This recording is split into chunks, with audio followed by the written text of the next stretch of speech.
apesinga message na kende koyebisa na batu nyonso oyo bazalaki na ministère de combat spirituel ba enen nyonso o bazalaki na ministère de combat spirituel esengeli ba kende ba kutana parce qu'il y a d'autres choses que je ne peux pas citer ça à la télé. Wana so na contact na bango, je peux parler ces messages oyo mamo langi apesinga do bande ko ba ke mamo langi abimelinga na moni mamo langi boy mbunju na mbunju apesinga message na yebisa na église Mobimba. Nakata mémoire à maman langue, elle pensait, elle avait quelque chose comme si un regret par rapport à son église. Donc en fait, imagine à monaki, il y a batbande kima à débandage ça et là, ils ont l'église naïe. Nde sikoyo naïe koyo kaye à lobby. Abike ozo kende na mokili nazo regretter makasi parce que bana nanga ba baby si musala o ngana nyoko ameli. Bana nanga ba baby si musala o ngana nyoko la mili o ngana souffrir na yango bazo baby sa musala nanga met fois nazo loba à partir ya bandoto à partir ba prophète bani ko yokate bazo contacter mingi bazo se contacter trop na ba bien o ngana souffrir na yango mais bani ko yoka voix ya nzambe o ngana zo servir te.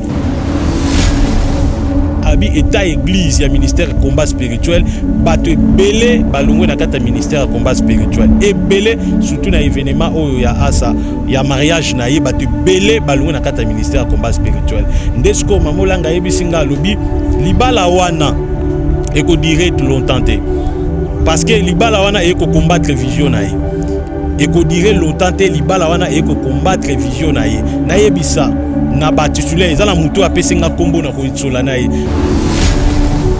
omona pasteur azote ya peuple ya nzambe ke okoki na yo kozala omelaka pe masanga ozape na vie ya kindumba nzamba talaka na ye libanda te nzamba talaka na ye motema ozomona ba message moko zokende na sens moko mondain.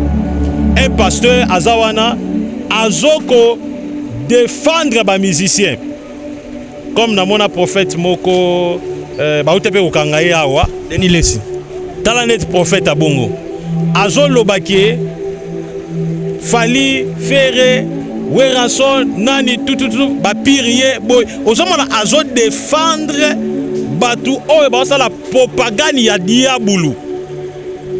Ce sont des signes que cet homme atakutu wana pongite atakutu ba yebisi okutu tata na révélation te yo moko so oza ko lamuko mona ke non ce type là il n'est pas de Dieu.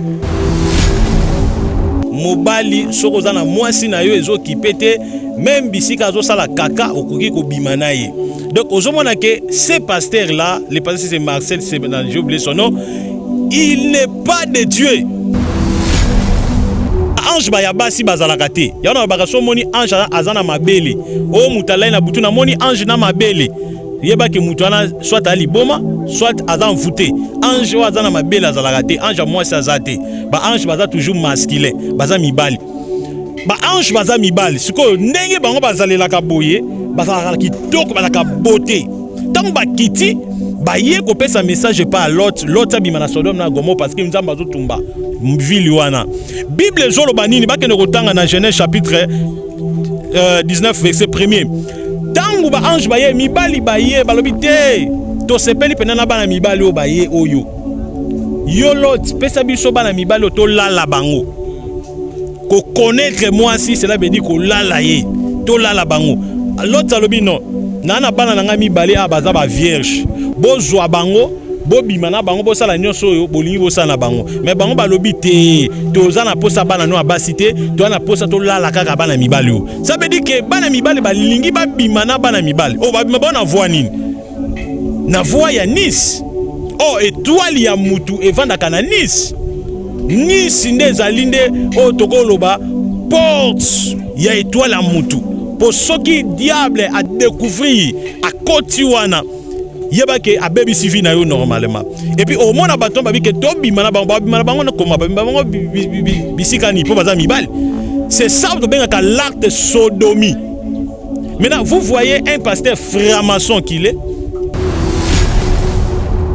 pasteur local les pasteurs c'est Marcel si c'est Marcel na ebité soki za soki nani azolo bakino mobali akoki ko dobe mwasi na masoko. les déviations clairement écrites dans la Bible. Mais dans le mariage, pour les gens qui sont maintenant mariés, ils sont mariés, maintenant ils trouvent que c'est monotone de faire les choses de la même manière, toujours de la même manière, ils veulent un peu changer. Ce sont eux qui ont droit de poser ces questions-là. Et voici ma réponse. Et voici ma réponse.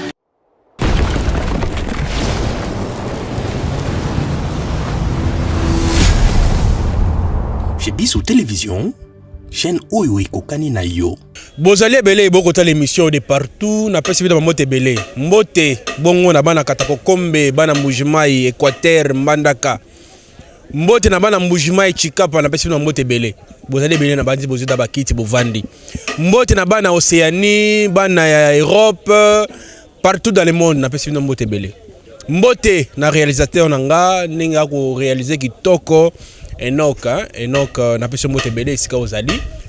Mbote mingi na molongwa nanga Lidi Mukadi na pesi bongo mbote na bana nanga na pesi mbote na bato oyo balingaka biso te ana ya sikesengeli to pesa na bambote mbote mingi pe na ba sponsor na biso maman Daniela Ekombolo maman Siara Mboyo donc na pesi na mbote belé merci na oyo pe a soutenaka chez Bissou Télévision a bon maman na yena sima merci beaucoup. Merci mingi na bato ba ko sala biso confiance. Bandeko balandi lelo yo toko lobela nini toko lobela toko démontrer pe ko prouver ba sena nzambe o ba sela kisi o ba pasteur sataniste o ba ko baby sa ministère ya nzambe toko dévoiler bango lelo bozo ba kiti bo vanda bo mela maya pio o somi pe mangumba pembeni poto sentiment ya émission na ebité quoi lelo pe toko lobela message oyo mama Olangi alobi tintin moi nanga ko yokisanga soni tina niveau te sengeli na bimela mosali moko na PC message à transmettre moi nanga axe Olangi na émission lelo to lobela pe message nkolo apesi RDC apesi pona président na biso Félix Tshisekedi Tshilombo to lobela pe maye e ko lega na mboka na biso à travers cette émission d'aujourd'hui. Alors mesdames messieurs restez scotchés to ban émission Mosala Nzambe na pesi mbote. Oui, mbote papa chic Nzamba pambola bino pour na invitation bopesi ngai. Merci vraiment na sepeli makasi.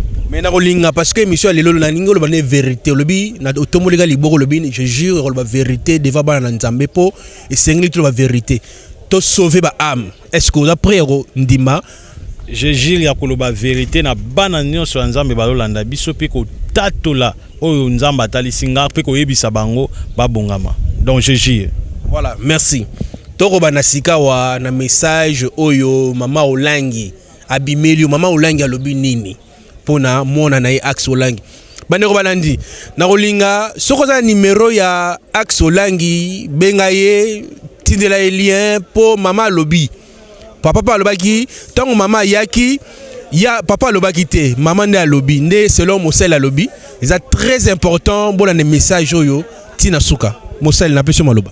Merci beaucoup papa Zambi apambola d'abord ba chrétien nyonso ba olanda biso à travers le monde entier oyo nazoloba ezali message oyo nazui précisément et pas ya mama Olangi ndenge na lobaka met fois bato bakufa wa bakufi kati na Kristo soki ba prophète ba ye ba pesi masakoli bato mokili bazoka te Nzamba tindaka milimo na bango pona koya koloba naza medium te naza pe o bato baloba te kasolaka na bibembe ou bien nécromancie non c'est une visitation o Nzambe amemaki ngai na se retrouver na kati ya milieu moko ezalaki milieu moko très à l'aise il y avait la paix une forte lumière et salamaki ndenge na kutanaki na papa Olangi tangu na monaki na bisika ya kimia et puis na monaki mabele oyo abandai ko zala ko niataki mabele moko bandai ko dégager une forte lumière et puis les mêmes révélations tangu na kei na kiti na ekomona mama Olangi azandinga zalaki wanate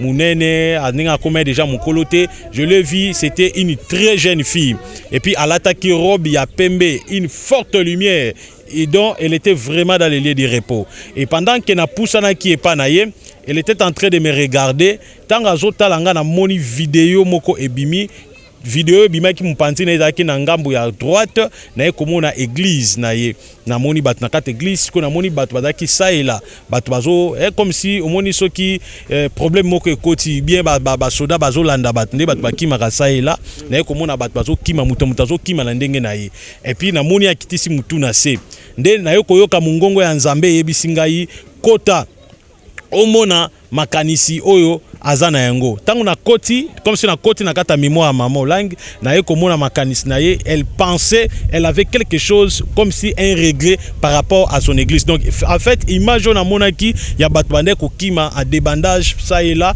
ezalaki église na ye nde sikoyo na ye koyoka ye a lobby abike ozo kende na mokili nazo regretter makasi parce que bana nanga ba baby si musala o nga na nyoko ameli bana nanga ba baby si musala nga na nyoko la mili o nga na souffrir na yango bazo baby sa musala nanga met fois nazo loba à partir ya bandoto à partir ba prophète bali ko yoka te bazo contacter mingi bazo se contacter trop na ba bien o nga na souffrir na yango mais bali ko yoka voix ya Nzambe nga nazo servir te talandenge serpent à côté et puis serpent a brisé message o nga na nyoka meli nango nde tango ayebisinga bongo apesinga message na kende koyebisa na batu nyonso oyo bazalaki na ministère de combat spirituel ba enen nyonso o bazalaki na ministère de combat spirituel et sengeli ba kende ba kutana parce qu'il y a d'autres choses que je ne peux pas citer ça à la télé wana so dans un contact na bango je vais parler ces messages oyo mamo langi apesinga do bande ko ba ke mamo langi abimelinga na moni mamo langi boy mbunzu na mbunzu apesinga message na yebisa na église mobimba parce que ezana ba ancien o babandana mamo langi ayebisinga ba ancien wana o babandana mamo langi atindi bango ayesinga ina directionner bango pa na mutu moko azana kati ya ministère il m'a aussi donné son nom ya mutu wana mais je ne peux pas dire ça à la télé parce que son a lobby on a télé mutu wana on a la peine ba problème donc il faut pas kende pas mutu wana par rapport ya ministère ndenge komi boye bato na moni a débandage na moni wana Nzamba yebisingai abi état église ya ministère combat spirituel bato ebele balongwe na kata ministère combat spirituel ebele surtout na événement oyo ya asa ya mariage na ye bato ebele balongwe na kata ministère combat spirituel ndesko mamolanga yebisinga lobi libala wana eko direct longtemps te parce que libala wana eko combattre vision na ye eko dire longtemps te libala wana eko combattre vision na ye na yebisa na ba titulaire ezala mutu apesinga kombo na koitsola na ye abina yebisa ye avant de sabana na ye nyonso asolola na bana na ye nyonso bacha kimia batu nyonso bakita na kata ministère ya combat spirituel bazonga po ba soutenir vision oyo po mutu oyo azokamba vision wana aza mutu oyo abenga makite po kamba vision wana nda pesinga message wana et tangu na ye komona na moni loboko ya Nzambe ebimisinga bisika na zalaki tana bimi bisika na zalaki na eko se retrouver que c'était une révélation. Donc c'est ça. Voilà, Moussali, à travers message au PC na ba nyonso oyo baza pene ya mama Olangi. Conseil nyoko pesa bango po tango mama Olangi a révélé yo makambo ngo. En tant que Moussali na Nzambe na liso ya Moussali na Nzambe ndenge bako bébé sa ministère mama Olangi. Conseil nyoko pesa bango. Conseil nazo pesa bango ezali bayoka o Nzamba zoloba. Bayoka oyo mulimo ya Nzambe zoloba ba BBC ministère ya combat spirituel bato ba BBC ministère ya combat spirituel ezaka ka bango moko bana ya mama bango moko ba BBC église ba BBC vision o Nzamba pesa ki mama et puis bango moko bazo bundisa ministère bazo bundisa vision comme preuve ndenge bazawana ba yebi très bien que leadership eza le soutien na ministère nde ba vandi wana ministère eza déjà ya kokabwana ministère oh ya Londres oh ya France oh ya ni eza ko kaban leadership eza tende bazawana batikali baza lokola isolé awa kana kin awa mais libanda leadership eza te ba BBC vision wana nde mama bisika azali lokola yena da porteuse ya vision wana azana regret makasi regret na ezali parce que ministère oyo serpent koti et puis serpent zoko sala musala à partir ya mariage oyo chose grave et puis plus dangereux ezali ba ancien oyo banyoka mana mama ba ancien wana baza rejeté bana balingi lisusu ba ancien wana te balongoli ba ancien nyonso o ba souffra o ba risque ba vie na bango pona musala vision o po ezala stable lelo ba ancien nyonso wana baza rejeté voilà pourquoi maman aza na regret et puis ministère ndenge koyi boye ezosenga ba ancien wana bavanda puis ba directionner pa ya mutu moko yende mutu akocha kimia na kati ya ministère o na koyi koloba kombone na kata médiaté. Il est toujours là dans cette église, il est pris dans cette église. Donc révélation Nzambe apesi pour na ministère ya combat spirituel.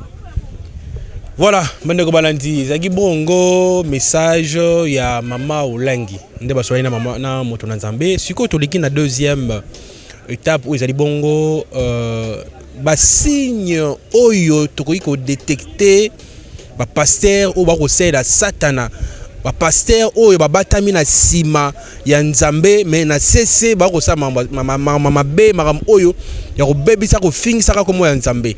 À travers cette émission d'aujourd'hui, mesdames, messieurs, toujours dévoiler les signes sataniques, oyo, et ça n'est pas un pasteur.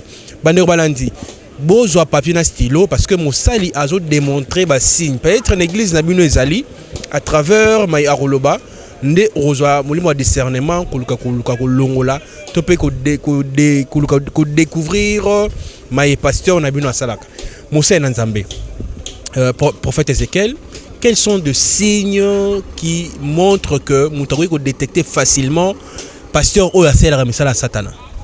Vraiment, Bible Zolobanini, Bible Zolobake, surtout dans mon Matthieu chapitre 7, verset 15, Bible Lobi, gardez-vous des faux prophètes et pasteurs, ils viennent en vêtements de brebis, mais au-dedans d'eux, ce sont des loups ravisseurs.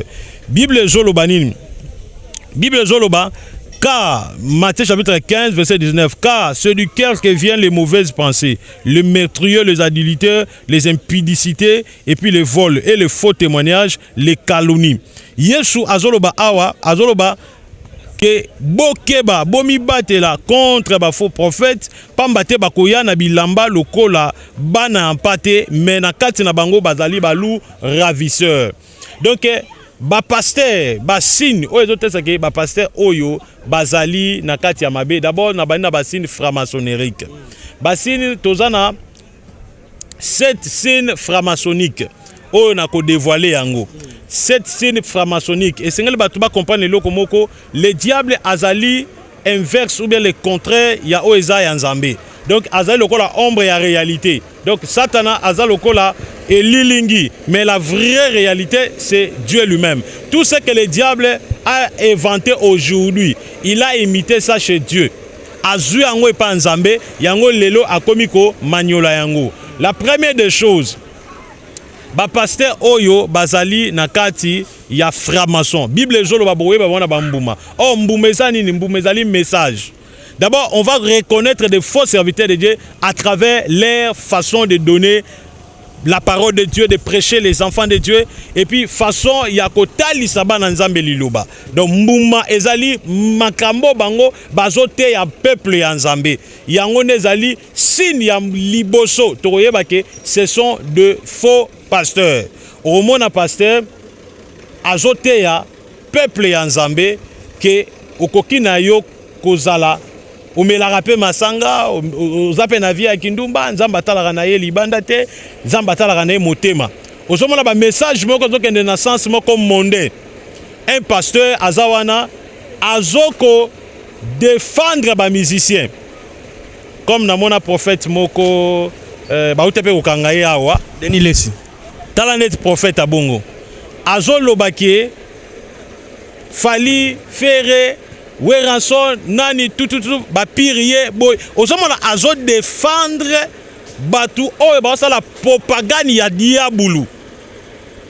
Ce sont des signes que cet homme atakutu wana pongite atakutu ba yebisi okutu tata na révélation te yo moko so oza ko lamuko mona ke non ce type là il n'est pas de Dieu.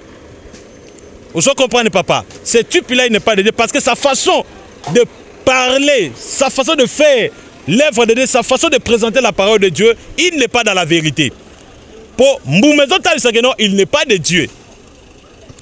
Pasteur local, les pasteurs c'est Marcel, si c'est Marcel. Naibite soki zarasoki nani. Azolo bakino mobali akoki kodobe mwasi na masoko.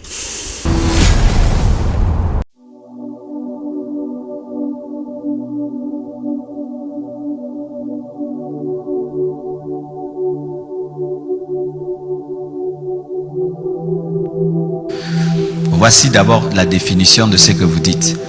Le cunnilingus. Cunnilingus, c'est lorsque l'homme lèche la partie intime de la femme. Fellation, c'est lorsque la femme met dans sa bouche la partie intime de l'homme. Sodomie, c'est lorsque l'homme, au lieu de connaître la femme par le moyen vaginal, la connaît par le moyen anal. C'est ça la définition de ce qu'on vient de dire. Alors, ce qui est normal et qui ne crée aucun problème, c'est la voie vaginale où l'homme connaît la femme par la voie vaginale. Mais pour ce qui est de la fellation, cunnilingus, sodomie, il y a beaucoup de problèmes dans les couples parce que comme il n'y a pas de verset clair à ce sujet, comme il n'y a pas de verset clair à ce sujet, comme il n'y a pas de verset clair à ce sujet,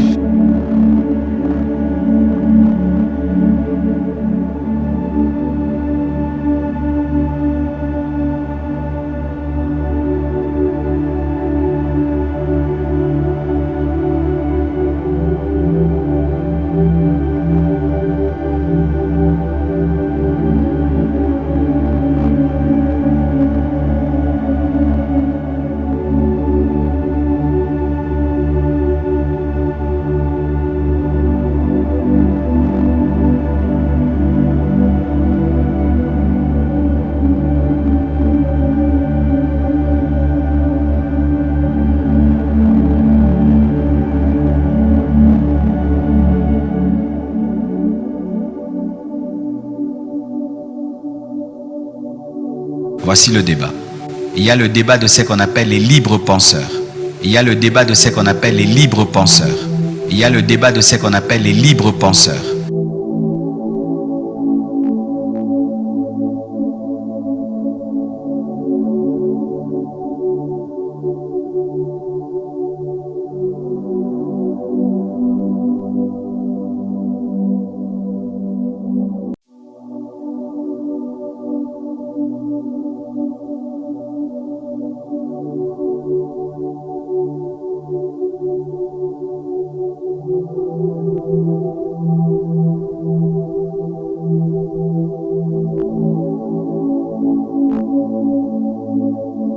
Il y a le débat de ce qu'on appelle les libres penseurs.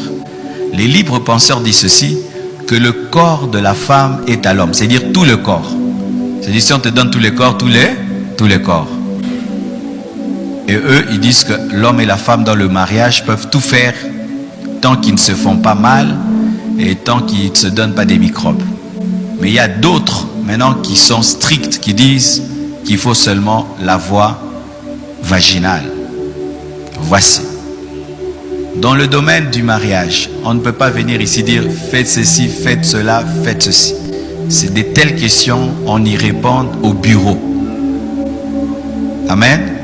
Ça se répond au bureau.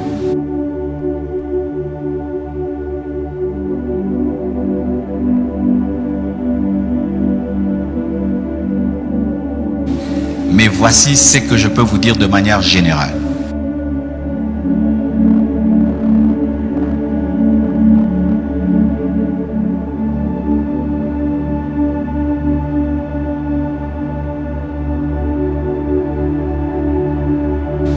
Mais voici ce que je peux vous dire de manière générale. Tout ce qui n'est pas le produit d'une conviction est un péché. C'est-à-dire quand tu fais la fellation, le cunnilingus, la sodomie, après tu demandes pardon, donc ta conscience te reproche, c'est un péché, ne le fais pas.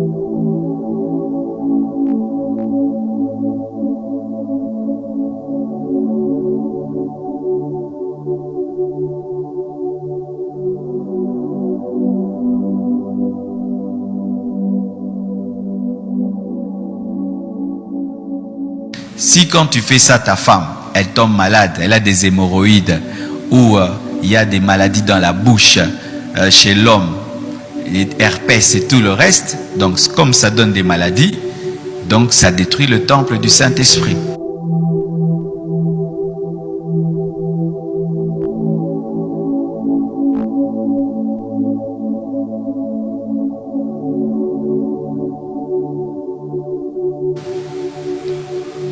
Aussi, tout ce qui se fait en imposant à l'autre, l'autre ne veut pas, toi tu veux, c'est de l'égoïsme.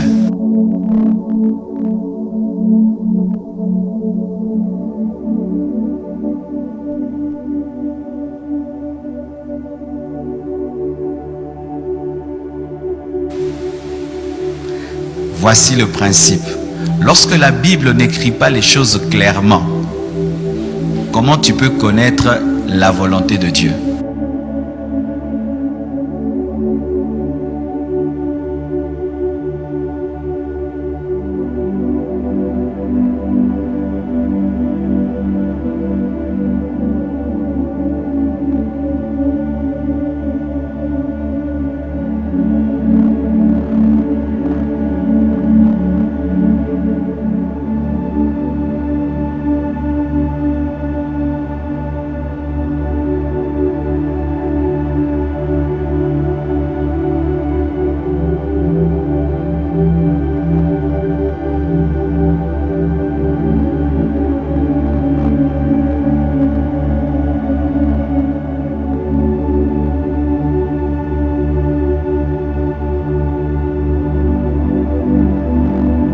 Les déviations clairement écrites dans la Bible, mais dans le mariage.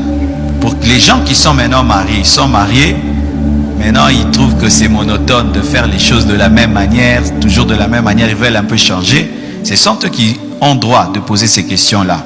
Et voici ma réponse, et voici ma réponse, et voici ma réponse.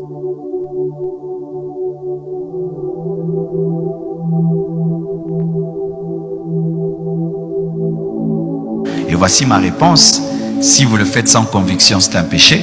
Si ça fait mal à l'autre, c'est un péché. Si ça donne des maladies, c'est un péché. Si tu brutalises l'autre, c'est un péché. Ok? D'accord?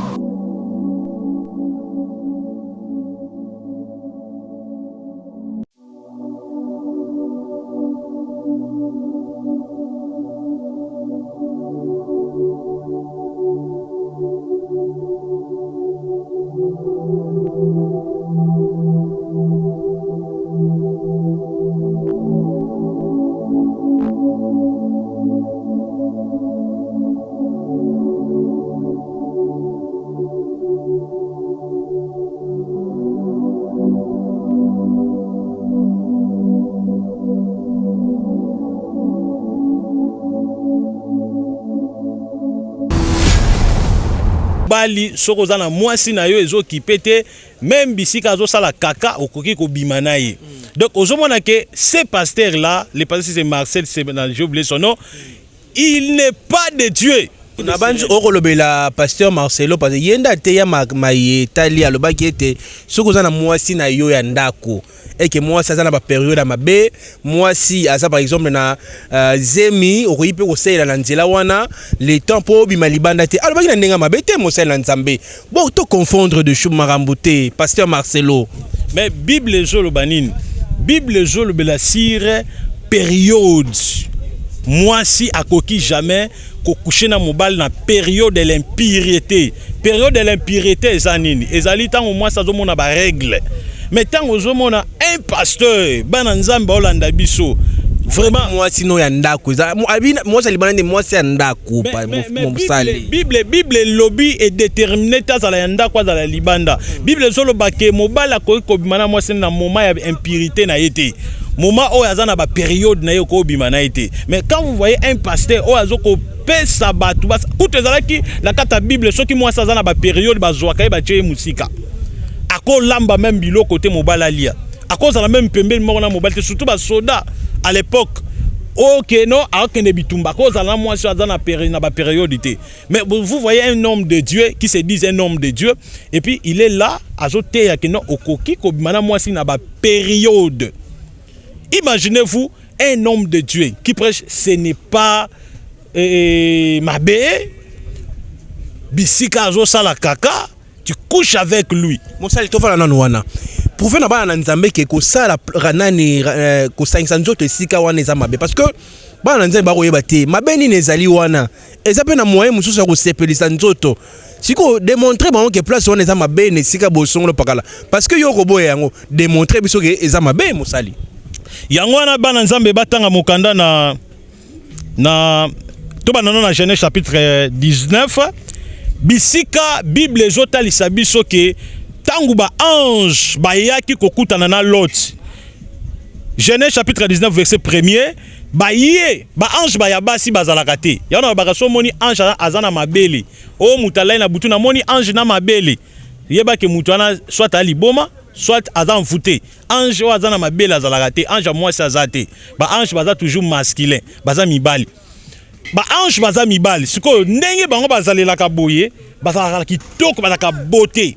Tango ba kiti ba ye ko pesa message pas à l'autre abima na Sodome na Gomorrhe parce que nzamba zo tumba ville wana. Bible zolo banini ba kende kotanga na Genèse chapitre 19 verset 1er. Tango ba ange ba ye mibali ba ye balobi te to sepeli penana bana mibali o ba ye oyo. Yo Lot pesa biso bana mibali to lala bango. Ko connaître moi si cela veut dire ko lala ye to lala bango. L'autre alobi non nana bana nanga mibali a baza ba vierge bozwa bango bobima na bango bosala nyonso oyo bolingi bosala na bango mais bango balobi te toza na posa bana no abasite to na posa to lala kaka bana mibali o. Ça veut dire que bana mibali balingi babima na bana mibali o babima bona voix nini na voix ya Nice. Oh étoile ya mutu evandaka na Nice. Nice nde ezalinde o tokoloba porte ya étoile ya mutu. Pour ceux qui diable a découvrir à Kotiwana yeba ke a baby sifi na yo normalement. Et puis au moins na baton babi ke tobi mana bango na koma bango bisika ni po baza mibali. C'est ça de bien ka l'acte sodomie. Maintenant vous voyez un pasteur franc-maçon qu'il est parce que j'ai des révélations que Dieu m'a parlé, je le vis sous l'eau. Atelemi et puis batu balingaka ye trop. Il est en train de prêcher le peuple de Dieu que bokoki kobimana basi na bino nanzela ya Nice.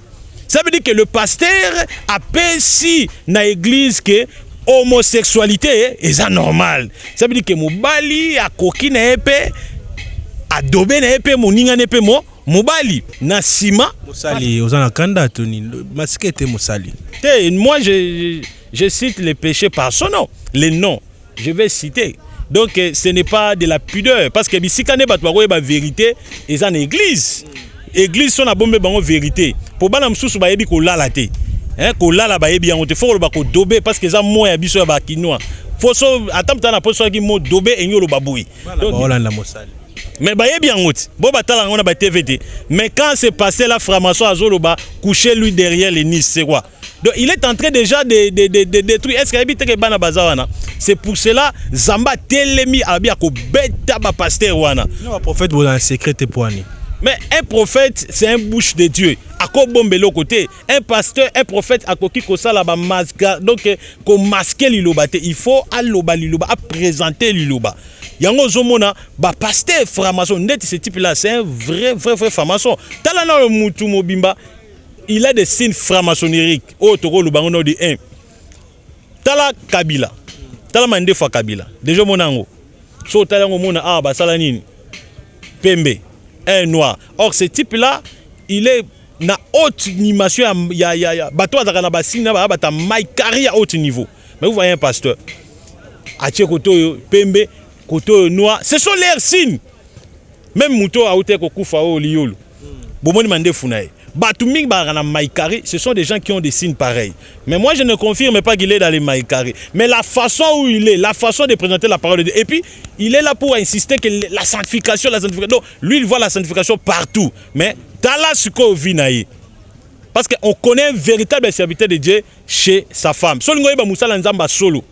Tala Mouassinaï, et la télé. talaka mwasi ndenge alata akocha jipa mukuse kola. Donc vous voyez que cette personne n'a pas la véritable sanctification oazo prêcha. Eza ba signe yango mona bakata l'église na bino okuta ba pyramide na l'église na bango surtout ba église bomoni que pyramide ezali. C'est un signe de la franc-maçonnerie, un emblème de la franc-maçonnerie, c'est un message. Parce que la franc-maçon a un message à partir de signe, même ba signe ya maboko, même ba signe lo lenge na bango ya kozalila. A copé la salutation à Tchataboui. Salutation à Tcheboui. 666 ndetiboui. 666 salutation. Ozomona la sotali génération na bango limité mobimba. Moulili ezali makasi. Pour rejoindre Roger Baka. Mais qui vous a dit qu'il est dans les vrais? Dans ce monde, dans cette capitale de Kinshasa, basala nzamba solo balekata 10 té. C'est yo posant en quantité. Nazo biso ke balekata 10 té. Moi, ceux qui sont à la 5, nga ko za la les premiers. Parce que je crains Dieu. Je sers Dieu. Mais pourquoi ces gens-là me combattent? Pourquoi nazala na ba réunion na bango té? Oh association, RCC, oh nini tout nga na kota rangote. Moi je suis seul, je me bats seul. Yango mwe na kumisi bana nyoso nzambe ba soutenir biso libana mboka memba o baza awa nzamba pambola bango. Ozoma limité wana, il y a pas de bons serviteurs de Dieu. Obscurité à makasi ezoko régner personne. Yo tali musala nzambe papa. Musala nzambe il a beaucoup d'argent. Pourquoi azobalate? Imaginez-vous, pourquoi azobalate? Oh non, Dieu m'a pas encore révélé la femme de ma vie. Lukuta. Or que après les salis et l'autre il y a kaliboso c'est le mariage. Ceux qui m'ont baptisé du Saint-Esprit, on nous a compris comme un meilleur cadeau dans la vie, c'est une femme. Mais mon salé, ceux qui ont goûté non moi si oyo peut être mon témoigner toute samité. Ceux qui peuvent prêter parce qu'il y a des gens ah bon il y a bala pour moi ça moi na bato konyo comme nanda ko di bala. A préférer zo attendre naé. Où est le mal? Problème na bango ezaki ezali cop na bango ya kolala basi na église. Osomona, il y a des serviteurs de Dieu oyo ba dobaka ba mère l'église ya kosakana te. Donc ba maman bana mike ba ki parate ba ujana ba maman ba koko donc file ndie ça il na ba koko vraiment. Mais nga lazo biso ke pasteur maman mo kaye pananga pasteur adobe na cher boy. Ça li masqué comme moi na pardon. Pardon maman ça li pardon. Longola mo na chata mususu po mointe na ko mi mal à l'aise. Vraiment kola la casse. Voilà. À l'allié na cher 3 fois. Pour la nine, maman a mon périodité. Période de karma pendant 3 ans. Pasteur a dit que la là. Pasteur, maman est pas nanga, je lui fais délivrance. D'abord font les périodes naï. Au monde, si quoi, basé musu soyez pas nanga, soit disant mouyembi moko aza, ayemba rappel ma casse, bibi sa blona ba gege, abandé ko coucher bango l'église. Au monde, ayé pas nanga na salle de délivrance, moi soana. Avant même makambo ba dossier on y se bima c'est ba na olala une église. Mais pourquoi bazo balaté? Parce que ezaba alliance ba sala na ba sirène. Parce que mutu oya koti na kabal juif, oya koti na maikari, ba pesa ka esprit en mboa. Ça veut dire akobima na mwasi nyonso alingi na bike na ba koko ba lekaka mbeka. Lelo crédibilité est commis et ça la sous-souté. Un pasteur mukolo bazo filmer pasteur pendant que azu pendant so yazo tia pendant azo pakola pendant na bord.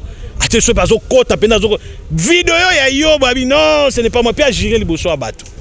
Est-ce que vous imaginez est-ce que ça y était papa vidéo ils ont monté et ça la que nos vidéos ils ont monté. Mais quand vous voyez vraiment comme ça mutazo chapé de assis si peu bukao peu a rendu ronfler. Mais ce genre de choses ils ne sont pas dans la vérité. Peuple de Dieu ba olanda biso. Bo fongola misu ke bazana soloté. Nzamba tika bango kala baza ba vie Saoul nzamba tika kala bane mona kala na nzambe nzamba tika kala eloko tika li bango ezande ba kombo nzamba tika bango ka baza na kati ya magie eloko ezo mema bango bongo eza magie. Vous pensez-vous que un homme de Dieu est-ce que ko kita pena kaleson devant mundimi na yo so que esprit ma bête. Donc yango tozoloba okoyeba bango na kindumba combien ba maman a poto ba lié ba mère à poto combien maman y retraite na yé na awa na kini aye retraite mais azongi na bénédiction ya nzambe te mais bénédiction ya zemi akebo ta la poto combien ba mère bazawa na bayebi bayebi. Donc oh esengeli bato bayeba que non, basala très attention, il y a de faux serviteurs de Dieu. Oh esengeli bakeba. Oh nzamba talisa biso to mona misala na bango. Donc c'est ça. Mosali nabandi peuple de Dieu bayoki kasi naba oyo bako retrouver ba signe oyo lobi et pas ba pasteur na bango basala nini. Oyo ko trouver ba signe pas un pasteur, d'abord la première des choses il faut quitter. Il faut quitter d'abord cet homme de Dieu. Cause à la fan à pasteur, à la fan à parole de Dieu. Quittez. La Bible dit séparez-vous au milieu des. Quittez ce genre de personnes. Babanda ki na molimo lelo ba komina na nzoto. Na raja ba diamber okuti ba pasteur. Na raja ba fumer okuti ba pasteur. Na raja ba melima sang okuti ba pasteur. Siko to kende suap. Yango moni lelo bato belé l'église ba ke sou l'église na bato même na kina ekomi ko salama parce que ba baye na bango. Vous comprenez? Donc bana nzambe bo quitter. Soit vous priez que Dieu vous révèle si réellement il est de faux ou bien il est de vrai. Et nzambe alors là a ko révéler bino boko découvrir que non, ils sont dans les faux, beaucoup sont dans les faux. Donc c'est ça. Motuna nzambe motuna moye rapidement avant tout le deuxième troisième sujet na biso. Je me souviens, il y a un ami, pasteur Moko ya Mboka Oyo, avane ko zubenga bango, basa la prophétie ya Lukuta. Mais tant que je sais la prophétie ya Lukuta, parce que il y a pasteur Moko Azakara na limité wana.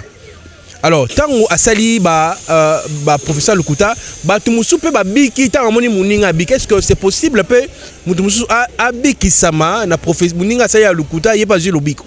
Wana ezali esprit mensonger so muta sa da prophétie lokuta ebikisi mutu nzamba za na kati makambo eza lokuta te donc eza diable nde muta travailler na nzela ya pasteur wana ebele ngana yambi pasteur moko na salier délivrance pasteur wana ayebisinga que il a travaillé avec des pasteurs occultistes au bazana kini awa bazo travailler na nganga nganga ye pa na ye ebisi ke ngam na travailler na ba pasteur ebele ba na kina tangi ba kombo moko na limité wana na limité premier c'est un faux prophète ou a travailler na nganga mususa na bon marché mususa na koto ya Kasai kuna ce sont des hommes de débat soi-disant azo travailler na bango et puis nganga pesi ye ba obligation sala besa et puis pasteur en tant que moni ba bikila nganga pesi a kokite il m'a cherché je lui ai délivré na délivré témoignage ne kalaté bolandango mona esa kia kangande ba kombo la po ba yebani mingi bana ba chaîne télévision o ngana yebi ke non o asa dans les faux bon tellement que biso to yaka soki nzamba lobi mona na leki boy nzamba lobi ya mona leki soki nzamba lobi te na ko leka pété donc c'est un peu ça donc ngana oyebisa bango bakeba bande balandi bongo to komi na soka émission lelo mais to tike na thème moko o to ko sisa apo to chuter na émission na bandi na FCC bino na début émission to ko lobela Matali FCC Nenge Nzamba lobby à travers Moussa Nzambe, Moussa Naye, prophète Ézéchiel. Nini Nzambe a talisio pour na parti politique FCC. Vraiment Nzambe a pambola vraiment chaîne Oyo. Na qui révélation parce que les premiers nazalaki na Zamba na pasaki toute ma nuit na kati ya Zamba ba image pe ezali ndenge na banda okende na kati ya Zamba wana Nzambe a lobby lingaye. Nzamba yebi singa lobi Ezekiel mboka nange nyo kwami natindi Félix Tshisekedi pona kangola mboka oyo Nzamba yebi singa Félix Tshisekedi ngamoko nazo protéger Félix Tshisekedi ngazana obaloba azata na singate azata na kisite na kati na ye il a la protection de Dieu lui-même président au Félix Antoine Tshisekedi balinga ki ba initier na kati ya magie aboyi abi Nzamba robatelanga Nzamba zo protéger Nzamba bike nazo travailler na ye yebisa batu nyonso bazo travailler na ye année oyo 2021 nako banda ko frapper kanda nange zo banda d'abord na batu nyonso oyo bazalaki na Kabila batu nyonso ba travailler na Kabila oyo ba ye ba travailler na Félix Antoine Tshisekedi Nzamba bina yebisa bango ayebi mitema na bango ayebi ba alliance basala na monde des ténèbres bali ba ya po ba étouffer kaka président de la République même union sacrée oyo balingi ba ya ba travailler na président de la République Félix Antoine Tshisekedi po ba étouffer ye ndenge ba étouffer na coalition Nzamba lobi akoba na ko frapper bango boko mona ndenge nini batu ebele o ba travailler na Kabila babanda ko kangama bazo kanga bango ba msuba bando sala prison awa msuba sala prison libanda ba ministre ebele ba simba prophétie oyo ba robanda ko kangama Nzamba be eza frappe na ye ane o eza ane moko wa banda ko frapper batu ya FCC nyonso et puis bato FCC nyonso oyo bakose repentir na mabe basala peuple congolais miséricorde ezali ko na bango et puis nzamba ici bango bata FCC balanda vision ya Félix Antoine Tshisekedi soki bakoluka batelemela ye nde batelemela ke na coalition baliso na union sacrée batelemela ye nzamba lobi akobana ko frapper bango bando mona bamsu bando kufa bando mona bamsusu bando ko kangama bakangi asali prison awa bokomona ngo eza fimbu ya nzambe puis fimbu wana déjà bandi e bandi ko tambola bandi ko kanga ba misusu yango nzamba yebisenga na yebisa président de la République. Il est avec lui, il travaille avec lui. Vision au apesa qui a kokamba mboka a continué toujours kokamba mboka parce qu'il est derrière ses décisions. Et Dieu est en train de contrôler la République démocratique du Congo. Magie est à la nation bonzambe nde mata. C'est ainsi dit le Seigneur. Bongo tokumi na suka ya lelo na émission lelo voulais-je dire na pesi mbote na batutu bazaki scotché ko landa émission yo moto na nzambe numéro na téléphone et puis mot de la fin pour te conclure émission. Numéro nanga ezali plus 243 81 61 96 772 plus 243 81 61 96 772 ezali numéro nanga nde nazoko insister nazoko sala ba direct chaque jour à partir à page nanga kombo nango prophète Ézéchiel voyant officiel prophète Ézéchiel voyant officiel sur beti wana na Facebook ou landinga ou s'abonner nazo sambela en direct puis ko sakola en direct chaque 22h juste heure de Kinshasa à partir de Facebook. Voilà, merci Mosali.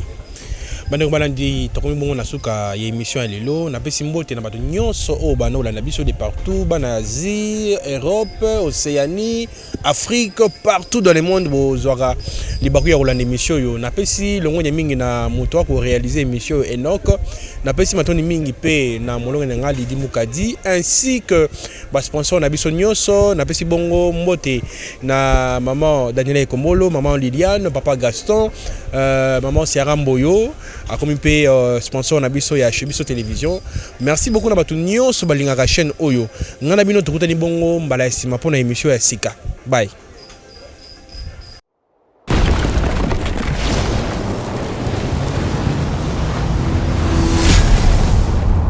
Chebiso Télévision, chaîne oyo ekokani na yo.